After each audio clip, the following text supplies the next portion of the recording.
podcast na ito, ikukwento ko ang aking buhay. Ako ay isang student athlete ng Captinio National High School. Ako ay isang batang may pangarap upang makapagtapos ng pag-aaral at maabot ang aking pangarap. Ako rin ay isang batang nagsusumikap upang maitaguyod ko ang aking pamilya balang araw. Pangalawa ako sa aming magkakapatid. Ang aking ina at ama, ang trabaho lang ay simple. Ang aking ama ay isang magsasaka na nagtataguyod sa amin. At ang aking ina ay sumusubaybay sa amin sa araw-araw. Ito ay about sa aking pag-aaral. Sa aking pag-aaral, minsan ako ay nahihirapan.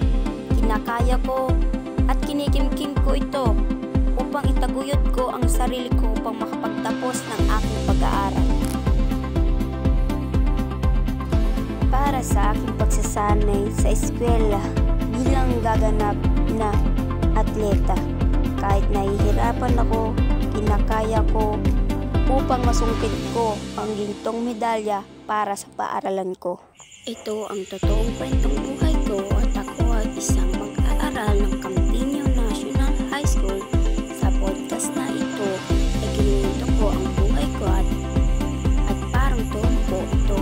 Iniikot bawat oras na ginagawa ko bilang magiting ng isang mag-aaral ng Captinio. Ako ay isang atleta sa hapon at estudyante sa umaga.